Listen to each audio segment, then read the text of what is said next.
I remember the day like it was yesterday, though my bones tell me it was 69 years in the making. My name is Dorothy Mae Jenkins, and I've lived in Charleston, South Carolina all my life.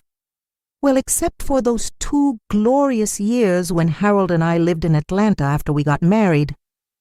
That man, Lord rest his soul, promised me the world. And for 43 years, he tried his best to give it to me. We had dreams, Harold and I. Dreams that stretched far beyond the worn floorboards of our 2-bedroom home on Rutledge Avenue, where the scent of magnolias and sweet tea permanently hung in the humid air. One day, Dot, he used to say, his calloused hand covering mine, we're going to see Paris. We're going to walk along that river. What's it called? The Seine, I'd tell him, the word tasting foreign and exciting on my tongue. That's right, the Seine. We're going to walk along the Seine, eat those fancy pastries, and watch the sunset from that tower. We never made it to Paris. Life had other plans. First came Marcus, our beautiful boy, demanding all our attention and resources. Then Harold's mother got sick, and we had to care for her until she passed. By the time we had saved enough, Harold's heart gave out on a Tuesday morning while he was fixing our leaking roof. Just like that. 43 years of marriage, of struggle, of love, gone. Now it's just me in this house, filled with memories and the gentle creak of settling wood.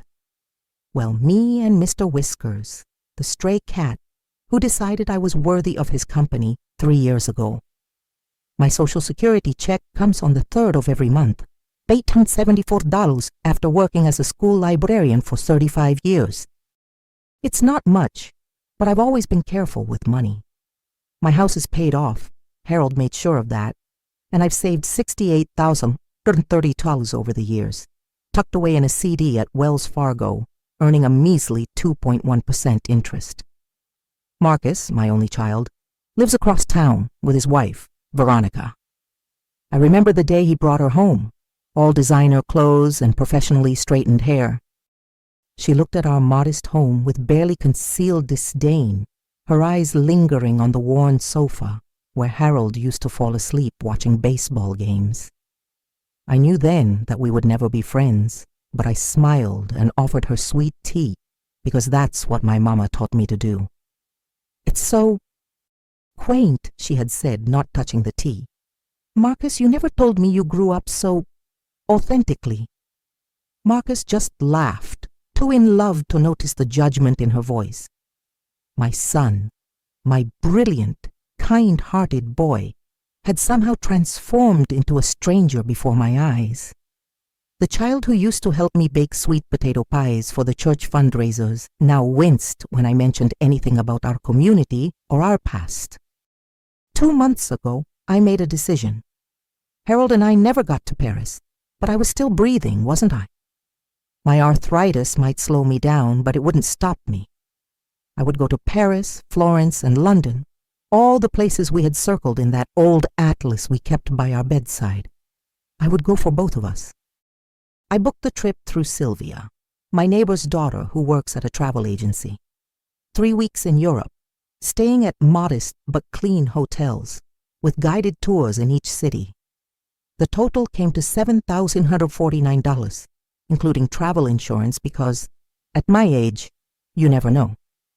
I put it on my Visa card, the one I keep for emergencies, and felt more alive than I had in years. The day I told Marcus and Veronica about my plans, we were having Sunday dinner at their house in the good part of Charleston. Their home was like something out of those magazines they keep in doctors' waiting rooms, all white furniture and glass tables that showed every fingerprint. Not a place for living, if you asked me. I've booked a trip to Europe, I announced after Veronica served her bland chicken and overcooked vegetables. 3 weeks. Paris, Florence, London. I leave next month. The silence that followed was thick enough to cut with a knife. Marcus's fork paused halfway to his mouth. Veronica's perfectly arched eyebrow rose so high it nearly disappeared into her hairline. What? Marcus finally said. I'm going to Europe. Your father and I always wanted to go, so I'm going for both of us. Veronica laughed, a short, dismissive sound that made my teeth clench. Dorothy, be serious. People your age don't just travel around Europe alone. I'm not just people, Veronica. I'm a 69-year-old woman who's never seen the Eiffel Tower. Mom? Marcus said in that patient tone he used when he thought I was being difficult. Have you really thought this through? You have trouble with the steps at church. And you want to navigate foreign countries? What if something happens? What if you fall?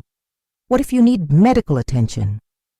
That's why I bought travel insurance, son. It's just not practical, Veronica cut in. Besides, what about the money? Surely there are better uses for your savings than gallivanting around Europe at your age. I took a sip of water, letting the coolness temper the heat rising in my chest. My money is my business, Veronica. I've worked hard all my life, saved carefully, and now I'm choosing to spend some of it on something I've always wanted to do. But Mom, Marcus persisted, what about the inheritance? I mean, we were counting on... That is... The word hung between us, ugly and exposed. Inheritance. My son and his wife were counting on my money when I died. I see, I said quietly. And when were you planning on me dying exactly? Should I pencil it in before or after your kitchen renovation? That's not fair, Marcus protested. But his eyes couldn't meet mine. We just want to make sure you're secure in your old age. Secure, I repeated. In my old age, while I sit at home waiting to die so you can inherit my modest savings. You're twisting our words, Veronica snapped. But honestly, Dorothy, it's ridiculous. Old people shouldn't be traveling alone across continents. You'll get lost or mugged or worse. And wasting money that could help Marcus and me establish our future. Our future, I interrupted, isn't dependent on my death, Veronica. At least it shouldn't be. The dinner deteriorated after that. I left early, taking an Uber home because I couldn't stand the thought of being in the car with them. As the driver navigated the familiar streets of Charleston, I watched the historic buildings pass by, wondering when my son had become a stranger to me. That night, I sat on my porch swing, the one Harold had built when Marcus was born, and listened to the symphony of cicadas that marked a southern summer evening. Mr. Whiskers curled on my lap, purring contentedly as I stroked his orange fur. They think I'm too old, I told him, too fragile, too stupid with my money. Mr. Whiskers blinked his yellow eyes slowly, which I took as agreement with my outrage. The next day, Marcus called. His voice was tight, controlled, the voice he used when negotiating with difficult clients at his law firm. Mom, I've been thinking about this trip of yours. Have you now? I kept my tone light, though my grip on the phone tightened. It's not safe. You're not as young as you used to be. And Europe isn't like Charleston. It's complicated, confusing. The streets aren't laid out in a grid. People speak different languages. I'm aware of how continents work, Marcus. He sighed, that put-upon sound that made me want to remind him of the 36 hours I spent in labor, bringing him into this world. Look, Veronica and I have discussed it, and we think a better idea would be for all of us to go on a cruise. Something safe, contained. There's one leaving from Charleston next summer. Next summer, I repeated, when I'll be 70. And the summer after that, when I'm 71, and after that, how many summers do you think I have left? Marcus? That's not... I'm going to Europe, son, with or without your blessing. The conversation ended with neither of us satisfied. Over the next few weeks, the calls increased. First from Marcus, then from Veronica, and finally from Marcus's colleagues at his law firm, friends who just happened to know about elder law and conservatorships. I wasn't born yesterday. I knew what they were implying. If I didn't fall in line, they would try to take control of my finances, claim I wasn't competent. The thought made me sick to my stomach. Then came the dinner that changed everything. Veronica insisted I come to their house again. A peace offering, she called it. I went because, despite everything, I loved my son and wanted to believe we could find a way forward. Their dining room was set beautifully. Veronica's grandmother's china that she usually kept locked away, crystal glasses that caught the light from the chandelier, fresh flowers in the center of the table. Marcus poured expensive wine into my glass, while Veronica brought out a roast that actually smelled delicious for once. "This is lovely," I said cautiously. "What's the occasion?" "Can't we just want to have a nice dinner with you?" Marcus asked, his smile not quite reaching his eyes. We made it through appetizers with surface-level conversation. The weather, unusually hot for May, neighborhood gossip, the Hendersons were getting divorced after 30 years, church news, Reverend Williams was retiring. It wasn't until Veronica served the main course that they revealed their true purpose. "So, Mom," Marcus began, cutting his meat with precise movements, "we've come up with a solution for this travel situation." I raised an eyebrow but said nothing. "We know you've worked hard all your life," Veronica added, her voice syrupy sweet, "and you deserve to enjoy your retirement." "Thank you," I said, waiting for the other shoe to drop. "So," Marcus continued, "we've decided that we'll go with you to Europe." I blinked. "You... what?" "We'll all go," Veronica explained slowly, as if I might have trouble understanding. "You, me, Marcus. We'll help you navigate, carry your bags, make sure you're safe." "That's unexpected," I said carefully. "When would this be?" "Well, not the dates you booked," Marcus said. "Those don't work with our schedules. But maybe next spring, after tax season, we could do 2 weeks instead of 3, more manageable that way." I took a sip of wine, letting the rich flavor rest on my tongue as I considered their offer. "And what about my current bookings?" "The ones I've already paid for?" Marcus and Veronica exchanged a look. "We'd cancel those, of course," Veronica said. "You'd probably lose your deposit, but that's better than wasting the entire amount." "I see," I said. "And where exactly would we go on this family trip?" "London, definitely," Marcus said quickly. "Maybe Paris, though I hear it's overrated. Honestly, Mom, the Mediterranean cruise I mentioned might be better. Everything's taken care of. No need to worry about different hotels or train schedules." I set down my fork. "So your solution is to cancel my carefully planned trip and replace it with a maybe someday cruise or a shortened version where you decide the destinations." "We're trying to be helpful," Veronica said, her smile becoming strained. "No," I said. "You're trying to control me. You're trying to make sure I don't spend your inheritance on something you deem frivolous." "That's not fair," Marcus protested. "Isn't it?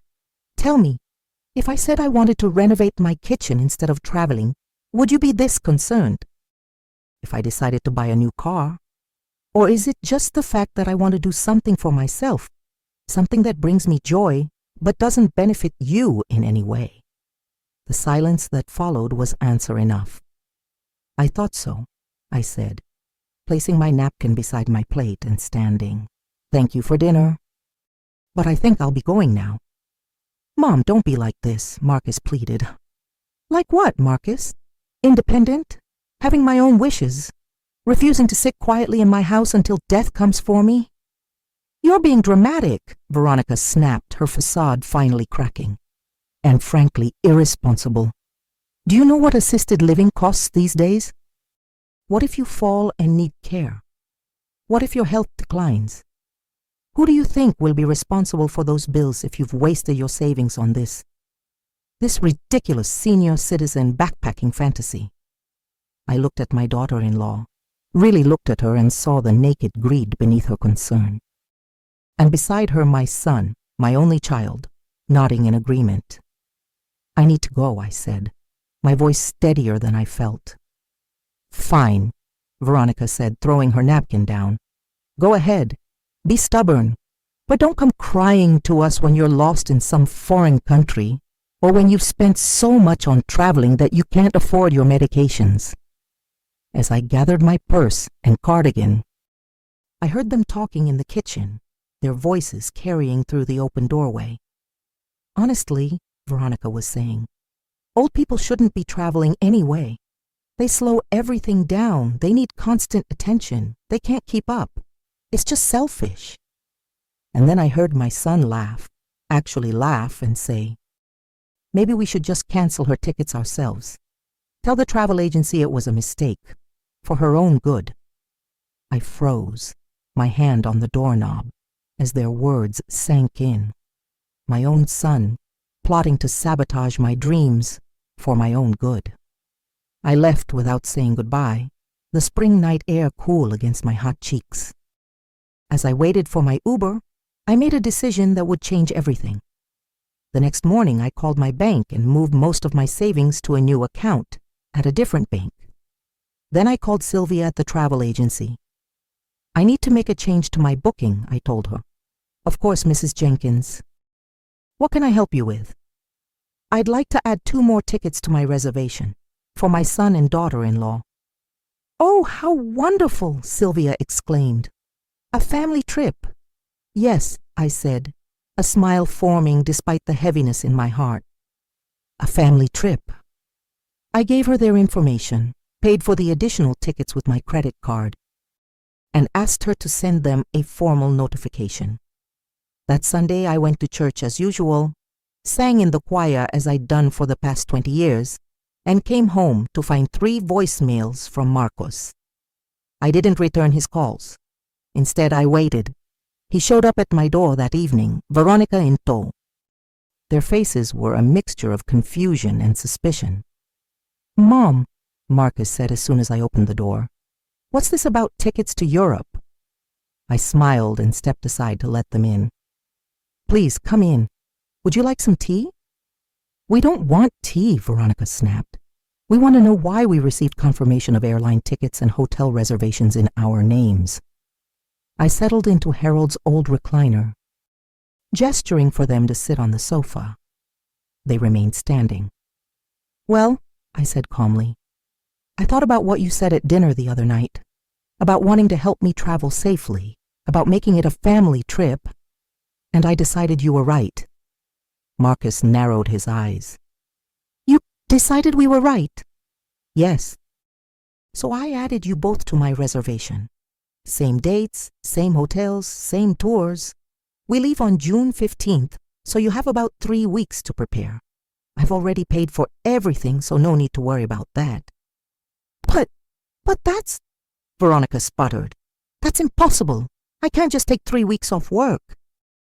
"I have commitments, appointments. And I have a major case going to trial in July," Marcus added. "I can't possibly leave the country in June." I nodded understandingly. "That's a shame.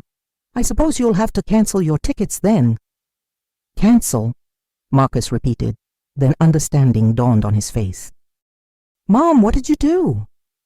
I leaned forward, my voice dropping slightly. "I heard you, in the kitchen that night, laughing about how old people shouldn't travel, planning to cancel my tickets for my own good." They had the decency to look embarrassed, at least. "So," I continued, "I decided to flip the script. I've purchased non-refundable, non-transferable tickets for both of you. First class, actually, because I wanted this to be special.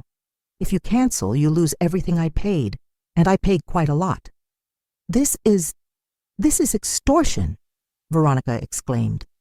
"No, dear, this is a gift, one you can accept or decline. But either way, I will be on that plane to Paris on June 15th. I smiled pleasantly. "Now, would you like that tea?" They left in a fury of slammed doors and threats. The next day, Marcus called to say they would be consulting with a lawyer about my mental competence and my obvious cognitive decline. I just laughed. Make sure you tell your lawyer about how you were planning to cancel my travel reservations without my consent. I'm sure that will help your case." He hung up on me. For the next week, I received a barrage of calls from Marcus, from Veronica, from their friends who just happened to be doctors specializing in geriatric medicine. I let them all go to voicemail. Instead, I focused on preparing for my trip. I bought comfortable walking shoes and a new suitcase with wheels that turned in all directions. I downloaded translation apps on my smartphone. Yes, I have one, despite what my son might think about people my age. I even started doing extra stretches every morning to build my stamina. 10 days before my departure date, the certified letter arrived.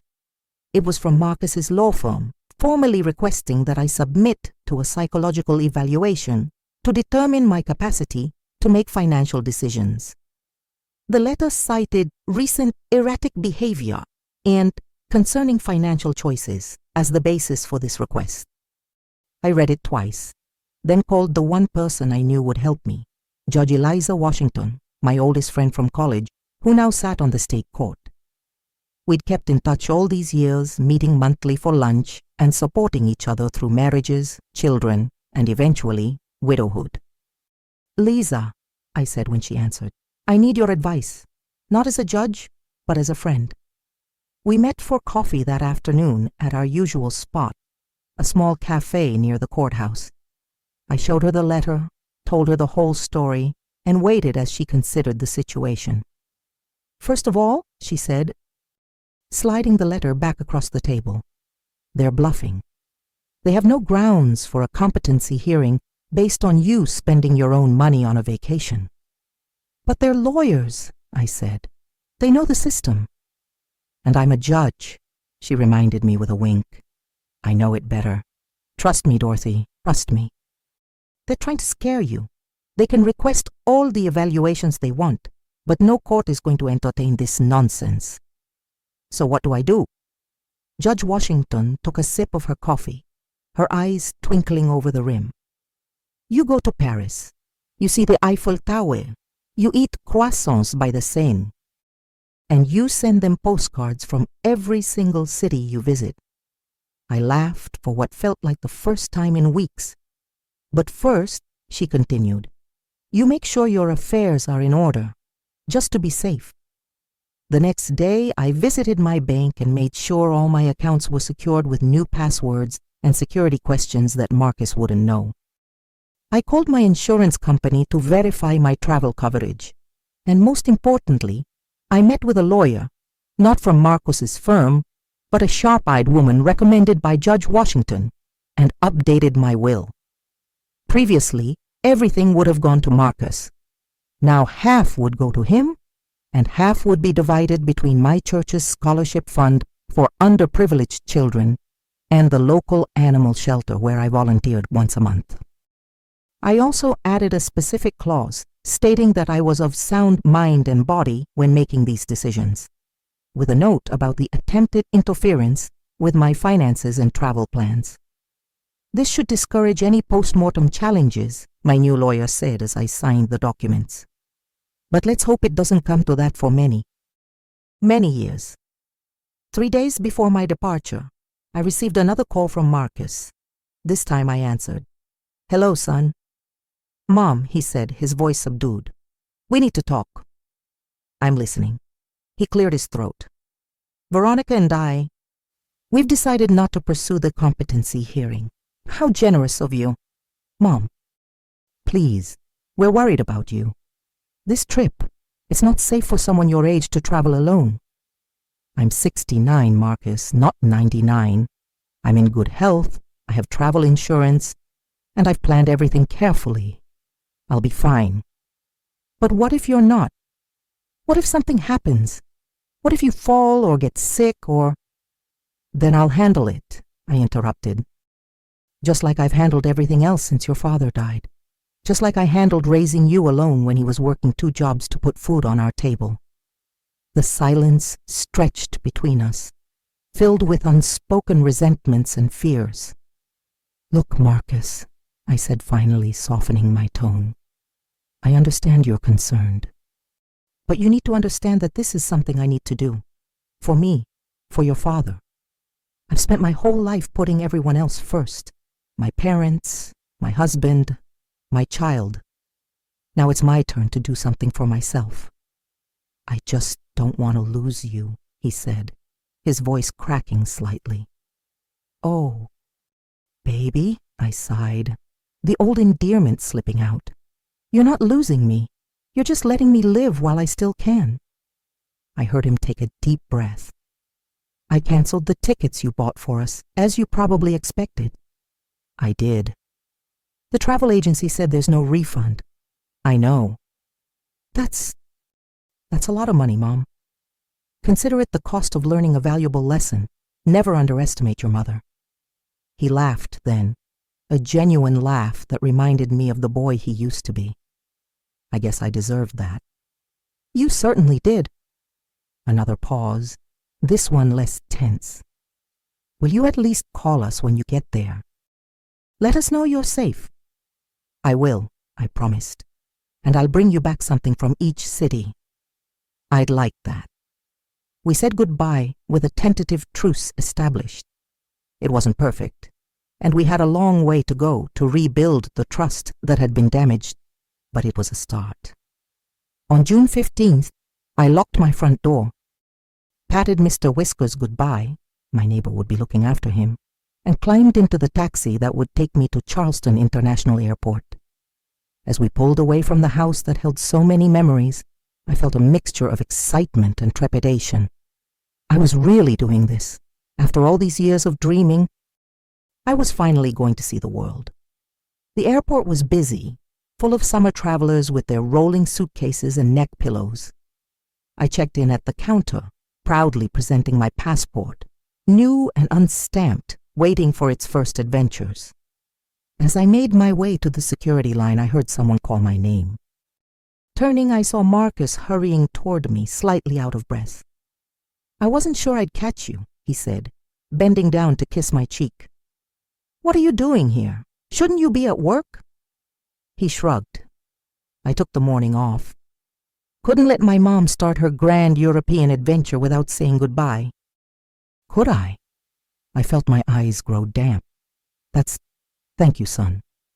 He handed me a small package wrapped in tissue paper. It's not much, just a travel journal. Thought you might want to write about your adventures. I unwrapped it carefully.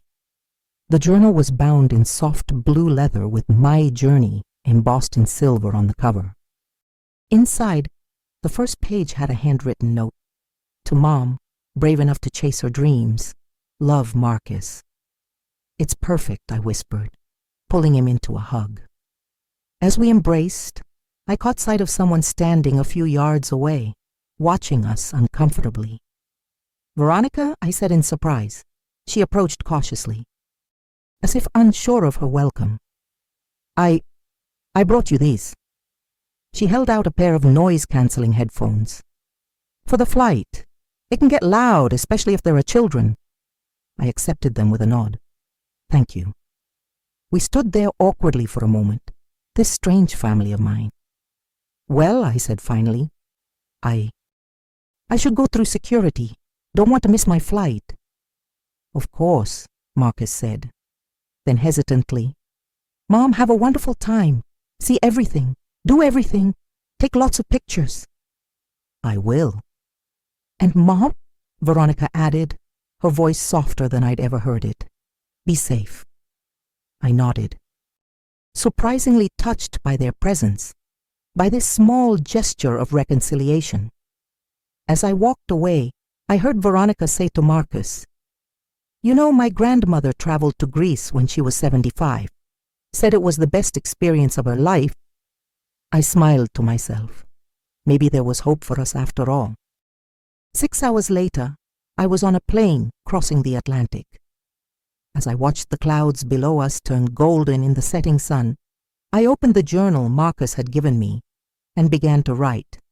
Today, I learned something important. It's never too late to stand up for yourself. It's never too late to demand respect.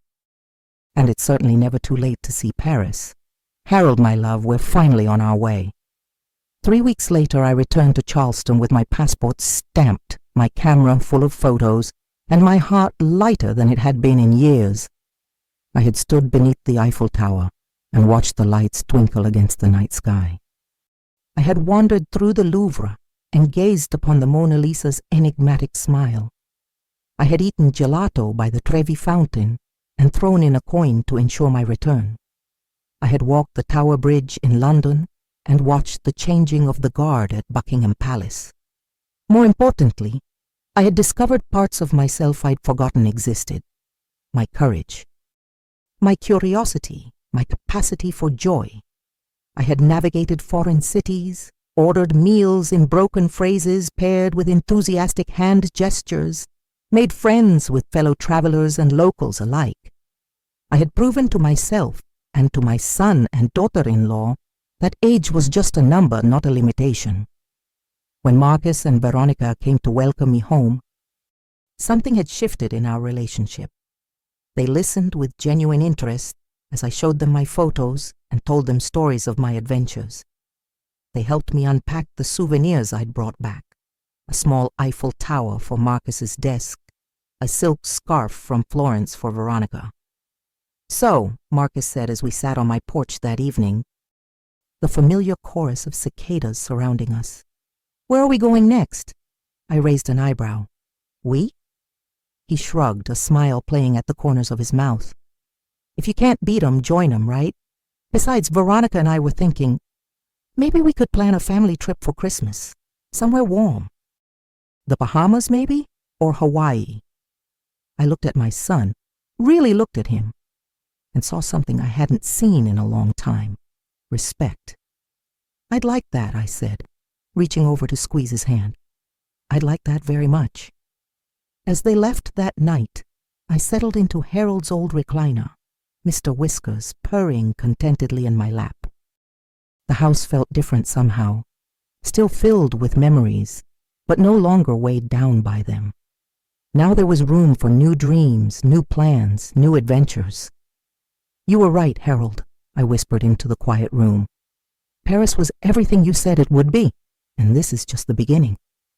If you like this story, please like this video, subscribe to the channel, and share your impressions of this story in the comments. To listen to the next story, click on the box on the left.